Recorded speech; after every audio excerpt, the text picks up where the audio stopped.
Há uma luz que brilha mais do que bilhões de sóis juntos. É a essência da alma. Esta é a luz que brilha no coração. Viagem Espiritual está no ar. Um programa voltado para o esclarecimento dos temas espirituais. Um bate-papo saudável Agora sim, sobre as embaixo. questões Não. da consciência em sua caminhada pela vida.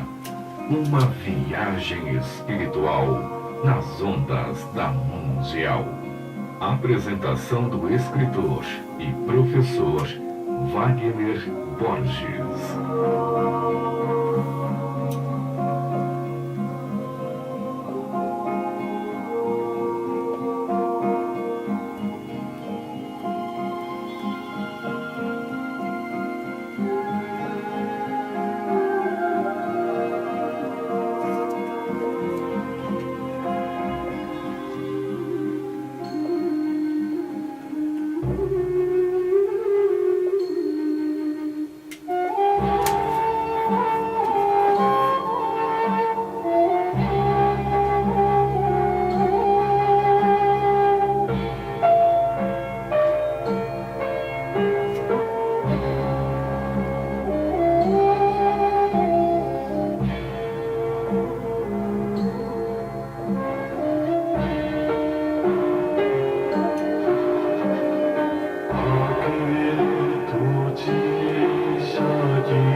Olá amigos, muito boa tarde. Aqui é o Wagner Borges falando. Estamos começando o programa Viagem Espiritual, aqui pelos 95.7 FM da Rádio Mundial de São Paulo. Nosso cantinho espiritualista de todos os domingos, de 12h30 até as 13 horas. Abri o programa com essa linda canção budista. É um CD novo que chegou da Índia para mim recentemente. Vocês que escutam o programa há muitos anos lembram daquele CD Tibetan Incantation, que são vários monges cantando mantras budistas, que na ocasião em que esse trabalho saiu na Índia, eu trouxe esse material para cá, isso por volta do ano de 2001, 2002 mais ou menos, e toquei-o por diversas vezes aqui na rádio. E agora chegou o volume 2, que se chama Buddhist Incantation, volume 2, com mantras alusivos ao Buda.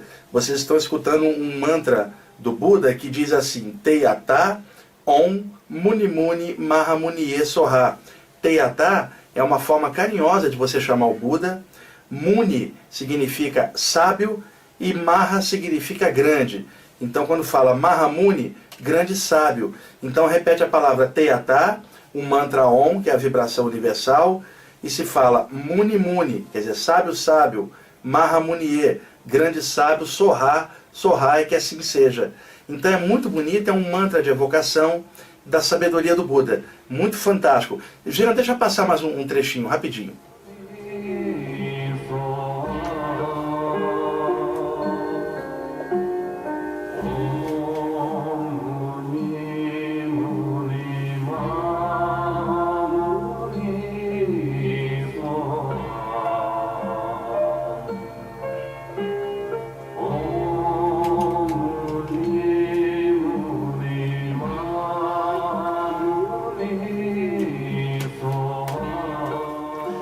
Tá bom, Jean. Nome do disco, Buddhist Incantations, volume 2, um CD que saiu na Índia. Uma amiga minha, Marisa Oliveira, trouxe de uma viagem da Índia para mim. Isso, pelo que eu saiba, não tem aqui no Brasil.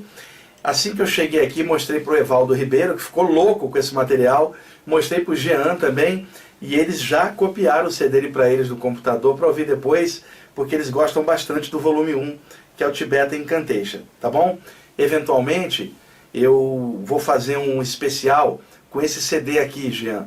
Daqui alguns programas, quando eu viajar, então vou deixar gravado um programa com essas músicas desse CD para compartilhar esse material com nossos ouvintes. Nosso amigo Jean hoje está aqui nos ajudando na parte técnica.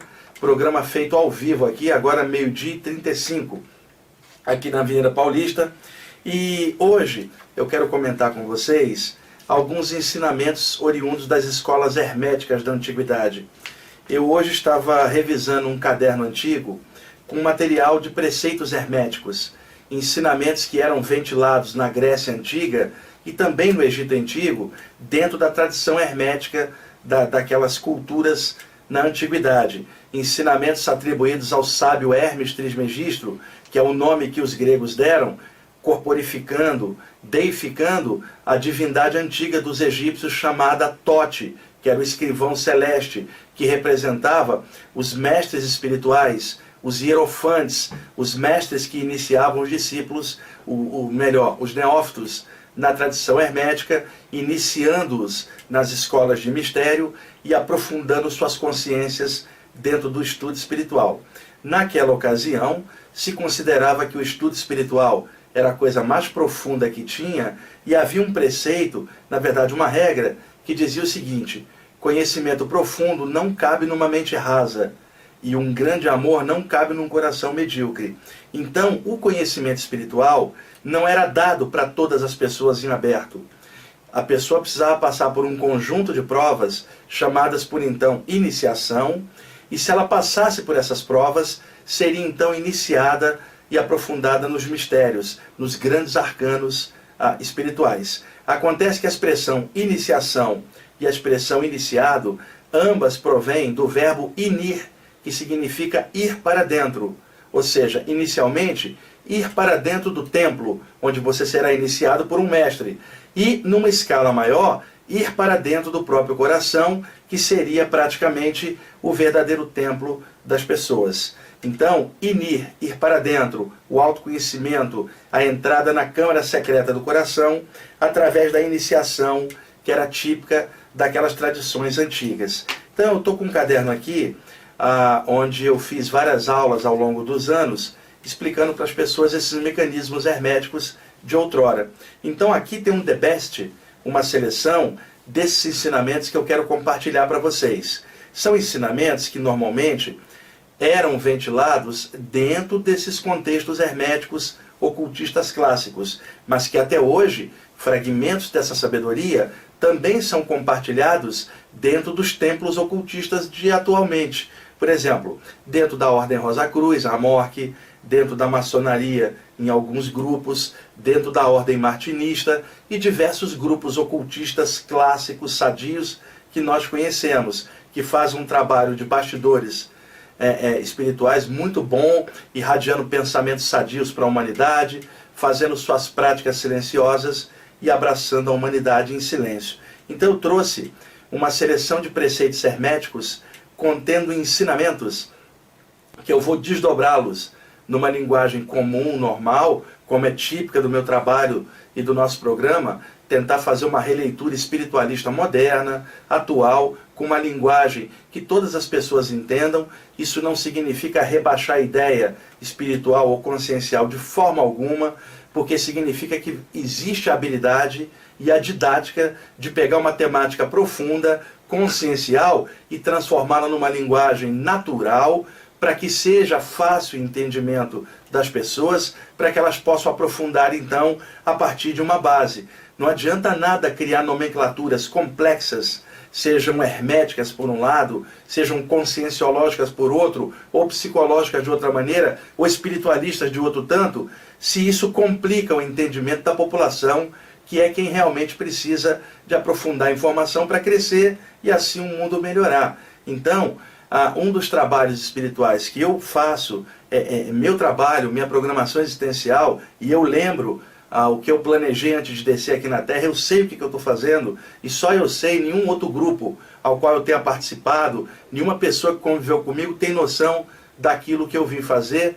Eu e os mentores espirituais que trabalham comigo é que sabemos exatamente o que é o trabalho que eu vim fazer aqui, que é trazer didaticamente uma releitura consciencial, espiritualista, de uma forma humana, natural e normal, com a profundidade que todo estudante espiritual precisa, mas ao mesmo tempo sem perder a humanidade, sem perder a simplicidade e a naturalidade de um ser humano que convive com mais 7 bilhões de pessoas aqui na Terra. Então a comunicação e a didática é necessária, mas não aquela didática acadêmica só para meia dúzia de pesquisadores isolados, não. Uma didática viva, que melhore a humanidade, que passe alguma coisa bacana e que as pessoas compreendam e, melhor, se sintam muito felizes de estudar e de entender essa temática, que outrora era estudado por pequenos grupos em templos isolados do Antigo Egito, da Índia, da China e do Tibete. E mesmo hoje existem grupos isolados em alguns lugares do mundo trabalhando essas ideias, seja de uma maneira moderna ou maneira antiga. Entretanto, algumas pessoas estão vivendo nas grandes cidades e as populações das cidades também merecem ter acesso à informação. Por isso existem pessoas que vêm trabalhar para fazer essa releitura e trazer de forma natural para a população e aberto essa temática consciencial. Eu sou uma dessas pessoas e existem várias outras fazendo trabalhos bons espalhados aí pelo mundo, fazendo sua tarefa, e a tarefa de cada um é de cada um. Ninguém de fora pode falar se a pessoa está desviada da programação existencial dela ou se está acertando, porque quando alguém presta atenção na programação existencial do outro, o que o outro vai fazer, a pessoa deixa de prestar atenção na programação dela e deixa de fazer direito o que ela mesma veio fazer. Por quê? Está prestando atenção no que o outro está fazendo e, pior, julgando a conduta do outro, a tarefa do outro, como se fosse inferior ou desviada, supostamente a partir do seu próprio julgamento. Isso não é verdadeiro. Tem muito pesquisador, vou falar claro, pilantra, safado, que faz isso simplesmente, em vez de prestar atenção no seu trabalho espiritual, ficar apitando e dando palpite no trabalho alheio, e chega, às vezes, alguns pesquisadores só acham que o seu trabalho é certo, dos outros está errado, e quem estiver fora da sua linha está desviado da programação existencial. Imagina, Jean, isso é muito comum, Jean, quando a pessoa participa de um grupo e sai. Por exemplo, se a pessoa está dentro de um grupo cristão e sai, e às vezes ela saiu, não é porque ela não tinha nível para acompanhar, porque o grupo era uma porcaria, ela não suportava mais aquela charopada. Ela sai, aí o que vão dizer? O diabo levou, não é isso? Aí, se a pessoa está num grupo espírita e sai por um motivo justo, eu não estou falando alguém que se afasta levianamente, mas alguém que sai porque mudou de parâmetro ou aprofundou uma outra área, se sai de um grupo espírita, muitas vezes é chamado de obsidiado, não é verdade? Espiritualmente. Se sai de um grupo teosófico ou ocultista, a pessoa é acusada de ter sido desviada por um mago negro. Se sai de um grupo budista, a pessoa é acusada de ter sido levada pelo demônio do ego. Agora, se sai de um grupo de projeciologia ou conscienciologia, a pessoa é acusada, às vezes, de estar desviada da programação existencial dela. Vê se pode. E, às vezes, a pessoa sai de um grupo desse e vai fazer um trabalho muito melhor do que o que fazia dentro daquele grupo. Ou seja, se ela está desviada para melhor. E aquele grupo estava travando o potencial dela. Mas ninguém no grupo que ficou vai admitir que dissidentes que vão para fora fazem um trabalho legal. Pelo contrário, vão cair de pau em cima e vão supostamente dizer que a programação do outro que saiu é que estava errada. Isso é um absurdo, é falta de ética, está julgando a conduta alheia e não está prestando atenção no próprio serviço. Então, é sempre bom a gente ter mente aberta, coração generoso e, na minha opinião, por exemplo, alguém que está num grupo comigo, Jean. Por exemplo, o Jean está num grupo comigo, estudando toda quarta-feira à noite. De repente o Jean não está vindo mais porque ele resolveu numa sessão espírita de desobsessão, toda quarta à noite, ajudar lá. Ou ele resolveu ir num grupo de umbanda sadio, bacana, e está trabalhando lá e ajudando. Ou ele resolveu ir para um grupo ocultista sadio, ou resolveu para a Rosa Cruz, ou resolveu para o yoga, sei lá. Aonde quer que o Jean tenha resolvido ir, se é um grupo da luz e se ele está feliz lá, está ajudando as pessoas e está crescendo, não me importa para onde ele for. Ele poderia estar no meu grupo ou em qualquer outro, desde que ele esteja batalhando pela luz, ele está no caminho dele.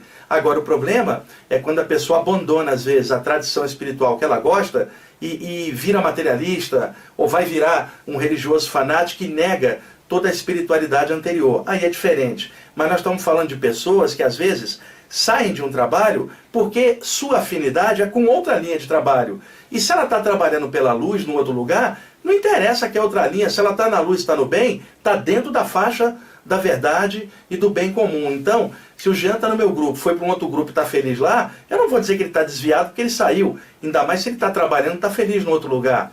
Então isso é muito importante. Noções de universalismo, de consciência, de respeito à opção do outro seguir o caminho que achar melhor, e se o caminho do outro está fazendo-o feliz, deixa a pessoa em paz, não acusa a pessoa de estar desviada de nada, e ainda mais se a pessoa está produzindo, ajudando a humanidade, melhorando como pessoa, não interessa ali onde ela esteja. Então isso é muito importante, porque eu conheço pessoas que saíram de grupos variados e foram acusadas de várias coisas. Algumas foram fazer tratamento psicológico, terapia, por causa das acusações que lhes foram feitas. Imagina, você chega, Jean, para uma pessoa que às vezes saiu de um grupo e fala assim: você está desviado da sua programação existencial. Aí a pessoa fica chocada com aquilo e fala: será? E aí vai fazer terapia, é destruída pelo comentário negativo que você fez. Quantas vezes eu vi isso acontecer em grupos variados? Você também já viu, né, Jean? Então, isso é uma covardia, uma sacanagem que grupos fazem com pessoas que às vezes trilham outras jornadas. E isso é inadmissível para qualquer estudante espiritual, consciencial, que deva basear-se numa ética para poder trabalhar. E note aqui, o que eu estou falando, eu não estou citando o nome de grupo algum, nem o nome de ninguém. Eu estou falando genericamente. Eu trabalho com isso há muitos anos, já vi muitos absurdos em grupos diversos, também já passei por isso, de sair do grupo X ou Y e ser acusado de estar desviado da programação existencial, e a minha única resposta foi: trabalho, trabalho, trabalho. Continuei trabalhando e o meu trabalho é a minha resposta para qualquer um que disse que eu estava desviado anos atrás. Eu pontifiquei, fiquei firme na jornada que eu acreditava e estou nela até hoje e vou desencarnar com ela. E eu sei o que eu vim fazer aqui. E a minha tarefa, só eu que sei, ninguém de fora vai poder avaliar. Eu também não sei o que se passa no coração do Jean, a tarefa dele. Agora, se ele estiver fazendo bem em algum lugar, eu já sei que independente da tarefa ele está bem. E é isso que importa para qualquer um, onde qualquer um for, não é verdade, Jean? E outra coisa, mais vale um materialista que faz o bem e faz coisas boas do que um estudante espiritual que não faz nada, né? Então é muito importante esse tipo de questionamento. Nos ensinamentos herméticos, aqui no The Best que eu trouxe, esse ensinamento aqui é fantástico. Ele diz o seguinte: o mundo é uma escola, não uma colônia de férias.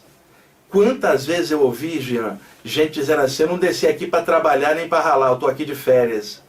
Quantas vezes eu ouvi gente falar isso para justificar a própria irresponsabilidade dela. Então, esse é um preceito hermético claro. O mundo é uma escola, não uma colônia de férias. Não que a gente não possa se divertir e ter prazer, pelo contrário, isso é necessário até para equilibrar a gente. Mas nós estamos aqui na Terra para aprender um monte de coisa, para trabalhar, construir, produzir, crescer e também ter prazer e ser feliz. Agora, esse planeta Terra não é um planeta de férias de jeito nenhum, né, Jean? O que tem de coisas que acontece aqui para suscitar aprendizado da gente, isso aqui realmente é um lugar de aprendizado fantástico.